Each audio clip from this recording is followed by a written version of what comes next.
Here's Sarver, charging into the byline, puts it in Mahalik! He makes it 2!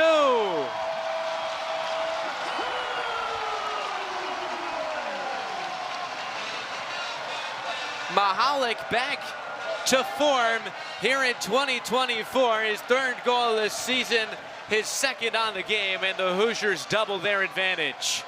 Little 1-2 passed up, Sarver tries a strike off the post! Oh, so nearly the winner with 5 minutes to go, but it remains 1-1. Duro wins the header. Long ball. Weiss searching for it. Can he get there? Takes the touch. It's past the keeper. It's 1-1.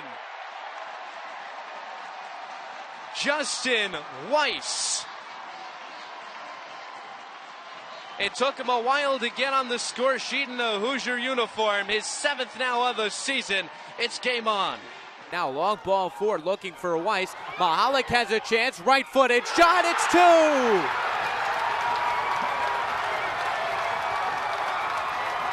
In a blink of an eye. Henry pulls it back. The shot takes a deflection. Harms. What a save. It took a touch in the middle, and Harms gets a fist to it to poke it over the bar. Throw in for Sarver can't chase. Neil get there.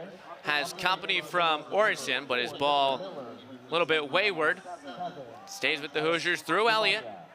He's got some fantastic ball control. And the Hoosiers hold on, but no, the pocket is picked by Feruz. Chance to go forward. Saw a chance, now finds Jay down the left wing. Room to run for him, he'll slow it down. Finds Cote. Now Meacham, throw ball forward, the chance, and the shot is saved. Zaffanella just cannot find the finish, and Indiana now running the other way. Ball forward for Sarver against Prestis. Sarver cutting in on his right, looking for space. Prestis is there and headed clear for the Bulldogs. Wagner trying to find Mahalik, has some space across goal. No one's home. From one end to another.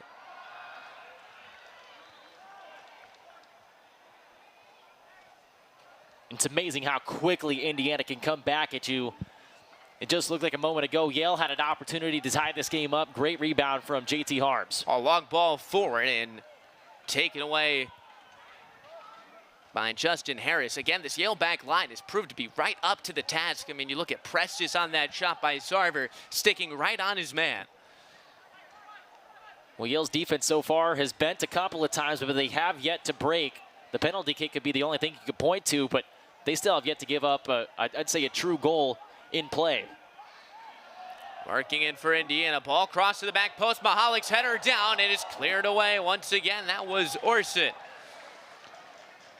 And again, bending but not breaking. We'll see how long they can hold up before they do eventually break, because Indiana keeps putting on that pressure. 6 shots compared to just 3 for Yale. Still only 1 shot on goal for the Hoosiers so far tonight, I believe. Charging forward, Mirador looking for a cross. It's blocked out of play by Harris, a corner kick.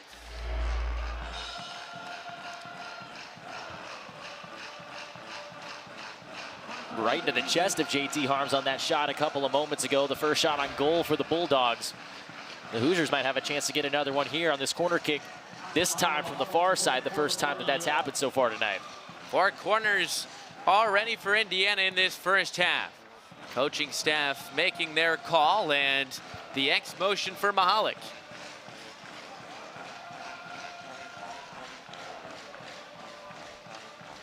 Six men in red in the box. Cross towards the back post. McDonald cushions it, knocked away. And a chase now for Aiden Jay. He's not going to win that foot race, but the ball will go out of play either way. It'll be a Hoosier throw in. This is one thing about Indiana that makes them so different from a lot of teams, not only in the Big Ten, but in the country, is their amount of discipline that they have. They don't see something, they're not afraid to take it back and try to reset from the back line. Orson sliding in. What? Concedes the throw in. Those through balls for the Hoosiers. Now starting to be more aplenty. Trying to find guys like Sarver and Mahalik, especially those wingers. They just keep pushing that envelope. They can sense that something is on the horizon.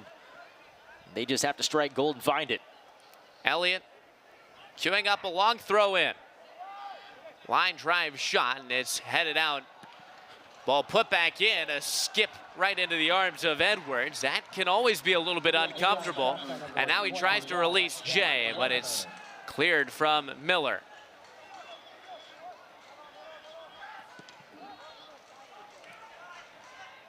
Jay tries to play a little 1-2 with Meacham. It's too strong and can be ushered back to JT Hynes.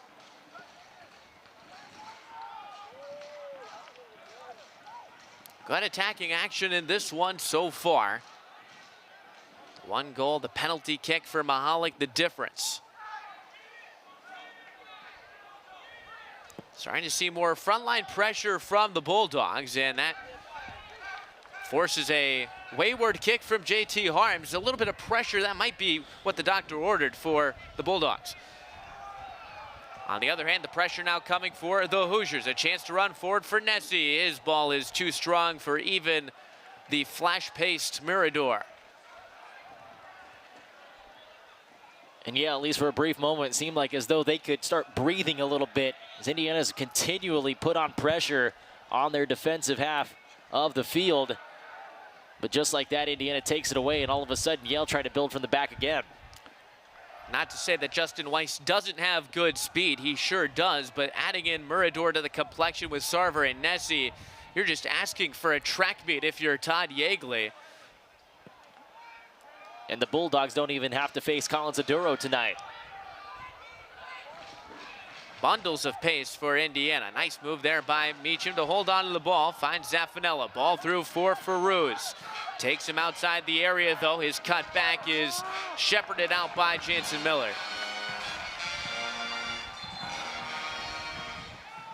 Another change in the offing. It'll be Quanah Brayboy, another one of those experienced players. Somewhat surprised not to see him start this game. Had 9 assists, led the team last year.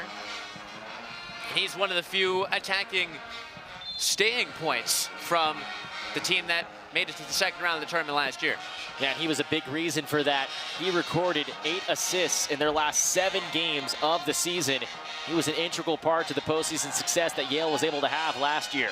Meacham tries across, Hynes punches away, clattered into the Yale attacker, and now charging the other way is Mirador.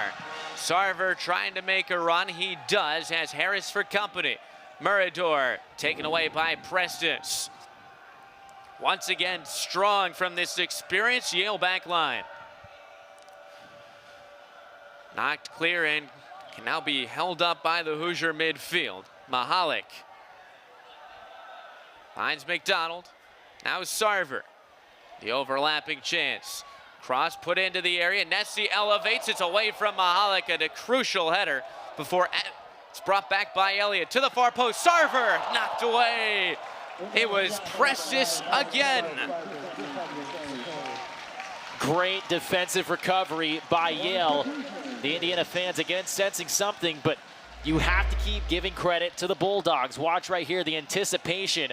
Sarver came flying in red hot, but Chris Edwards was right there, and his anticipation right there might have saved Indiana from going up 2-0. Drawn up perfectly for the Hoosiers and countered with perfection by the experienced Prestis.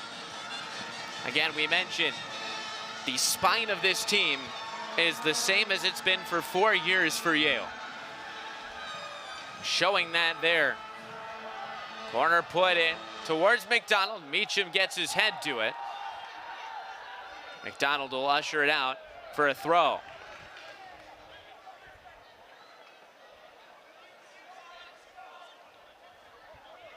Todd Yeagley all the way out towards the midfield. Two very vocal coaches we've seen so far in this one.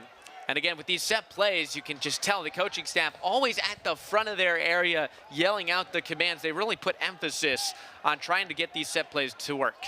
Well, it's really hard to get 11 guys to be exactly where they need to be Obviously, you practice it, but whenever you're in a game situation, it can be really difficult to try to get that audible out, especially over a field as big as a soccer pitch is. That's why you have to have those loud, booming voices and have that command. Elliott's throw, a header up after it meets him. Tries to take it down, a few touches, gets it away.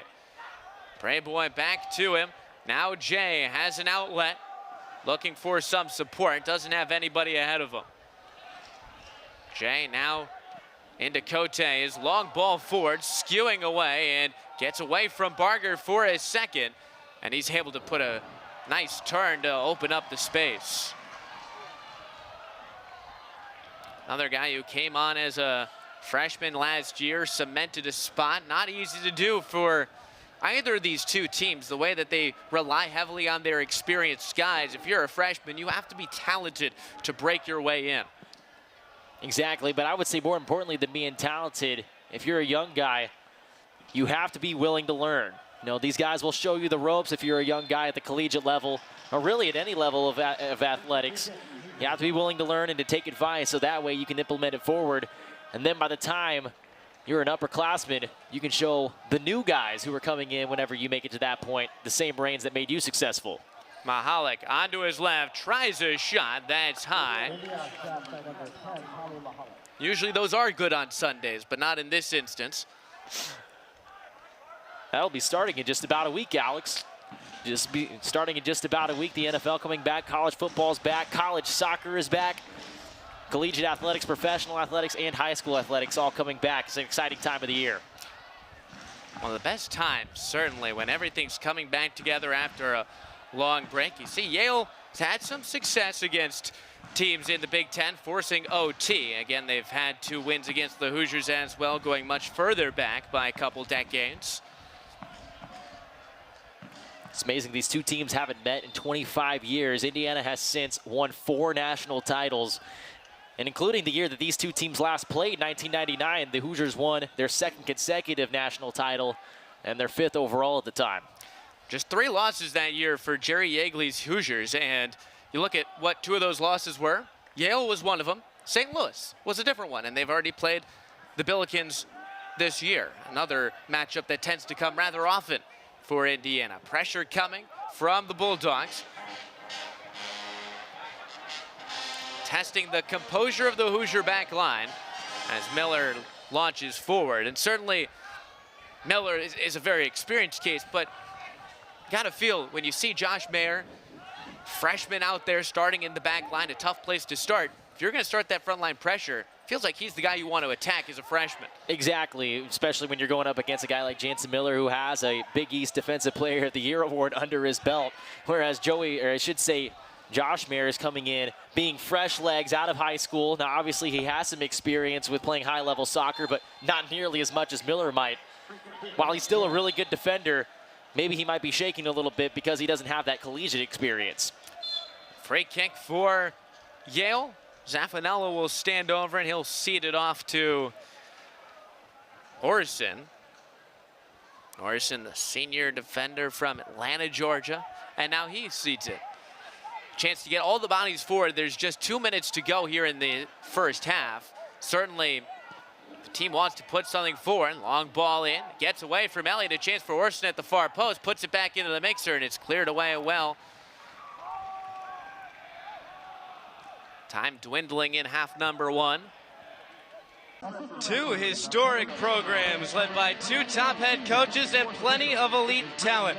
What more could you ask for? It's the 2nd round of the NCAA men's soccer tournament. 14th seed Indiana hosting Akron.